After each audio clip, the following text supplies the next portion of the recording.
How's it, everybody? Welcome to the Empire's Call. My name is Alistair, and in today's episode I will be discussing and reviewing the 2020 Formula 1 World Championship Russian Grand Prix race that was held just this past weekend at the Sochi Racetrack in Sochi, Russia.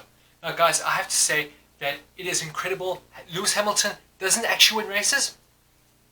I mean, who would have thought? After all the races he's won, I'm surprised that he actually is not capable of winning every single one. He's capable of actually not winning.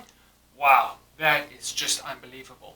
I mean, is it just me, or is there something wrong with the idea that we get more excited by seeing Lewis Hamilton not win a race than when he actually wins a race?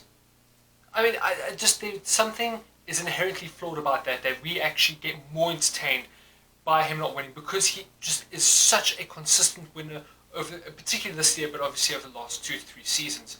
It is just unbelievable. I mean, let us not take away a moment of credit to Valtteri Bottas for doing an absolutely superb job of winning the Russian Grand Prix. I think that people really overlook Valtteri Bottas because he is the teammate to Lewis Hamilton. Now, let's just make no bones about it. Lewis Hamilton is a better driver, bar none. He is by far and away the best driver of his generation. You can't even compare. I'm sorry to say it, but it's just the simple truth. However, I do believe that if Valtteri Bottas was to go to any other team apart from Red Bull with Max Verstappen, he would and should be the #1 driver, because he has a very respectable career and a very accomplished career in terms of race wins and podium finishes. Yes, he is in a vastly superior car to everybody else, so of course he is naturally going to appear on the podium more often than not. But if it wasn't for Lewis Hamilton, I really think that he would be a far more serious contender for the World Championship and would be taken more seriously. I mean, not saying that he isn't, but even more so, to the same degree that Lewis Hamilton is. So he is just a fantastic driver, and credit must be given to him for taking control of the race from the moment it was given to him and not let it fade away and slip from his fingers at any point, despite the fact that he had Max Verstappen chasing after him as much as he could. Again, credit must be given to Max Verstappen for his consistency. I mean, the consistency of Hamilton, Bottas and Verstappen is just incredible this year. It's just more so than I've seen in a long time, because maybe from, except for the days of maybe, like Michael Schumacher most recently, but it is just incredible how consistent they are and how much they are further cementing their positions in the Formula 1 legend, if you will, or history, as becoming some of the most respected, most admired, most successful Formula 1 drivers ever. It's just incredible, absolutely incredible. But guys, with Valtteri Bottas winning, and of course then Max Verstappen finishing second, I mean, credit to him, fantastic to split the Mercedes, first time he's done it in a while. And then Lewis Hamilton, which we'll get into in a moment, finishing in third. I mean, despite the fact that he didn't win third, it's such a respectable position to be in, and he is going to obviously win probably the next race and a couple more, and then be the world champion for the 7th time in his career. Winning from last year, it's unbelievable.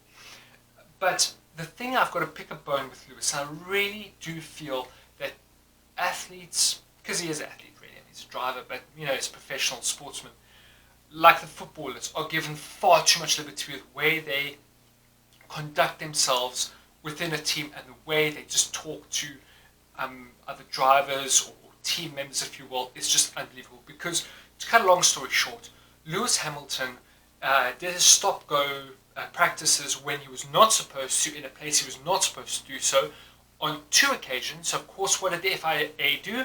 Correctly, the stewards then gave him a 10-second stop-go penalty during the course of the race. So what happened then is that he had to serve it when he had his next pit stop, which is very clear in the rules. There is no argument to it. Done and dusted, finished. But of course, what did he then do? When they wanted to bring him in, because they wanted to try and mitigate the idea of undercutting some of the drivers and ensure they could finish on the podium, he went ahead and said to the strategists, "No, I want to start longer," and so he did.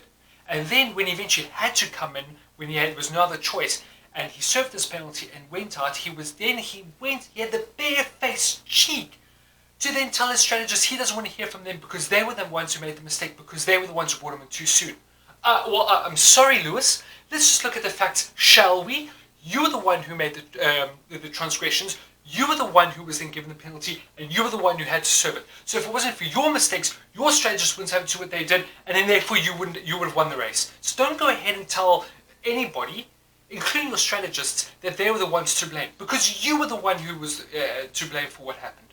I think it's absolutely ridiculous that drivers and players of the caliber and the experience of people like Lewis Hamilton, I mean, is regardless of what position you have, you cannot talk to strategists like that. I mean, he didn't necessarily use foul language, but just the cheek he had to just tell them, I don't want to hear from you because you're the ones to blame.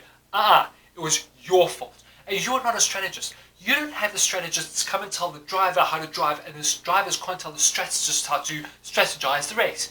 Yes, of course, people with Lewis Hamilton's experience and his talent are an invaluable source of information to the strategist to ensure that they are able to give the best possible strategy by telling how the cars feel and how it's working, and the tires and the race itself on the actual track. It goes without saying that it is imperative that they provide that information. But don't you go ahead and tell them how to do their job. You're not the one with a PhD in engineering and all that stuff that allows them to be in a position. And they're not the ones who have the super license who can drive a Formula 1 car at over 300 kilometers an hour for most of a race. I just think it's absolutely ridiculous. It really is. I mean, I'm sorry, as good as he is, and he is just a legend. He is a legend. He will go down as probably top 3 greatest drivers ever at this point in time. But it does not give him a right to do what he did. And I'm waiting for the day when he talks like that to Toto Wolff, because I don't know Toto Wolff, but I do know that if he was spoken to like that by Lewis Hamilton, he would come down on him like the walls of Jericho.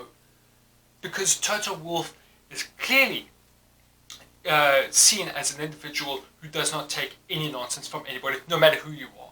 And that is how it should be done. That is why Mercedes are run so well, because although Toto Wolff, I don't believe, is necessarily somebody who it would be good as a strategist in Formula 1, because of, you know, the unbelievable amount of skill that you need to do that though. But he knows how to run a company and a team with unbelievable efficiency, and I can only imagine to a certain degree, you know, a steel hammer, because it's just, he's incredible at the way the team is run, and I think it's down a lot of it to how Toto Wolff runs the team and his experience and his knowledge in ensuring that things get done properly the first time.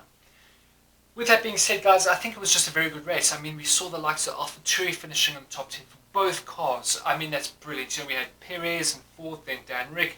I think Charles Leclerc, all things considered, despite the horrendous season that Ferrari's been having, to finish in 6th is a very good result for him. We know Sebastian Vettel's season, just the wheels fell off the wagon so long ago. I think he's just racing and doing what he can to help Ferrari before he leaves at the end of this current season. I have to admit, I'm not the biggest fan of the Sochi Racetrack, being more of a street circuit. It's not bad, but yeah, you know, it could be better. All in all, guys, I thought it was a very good race, actually.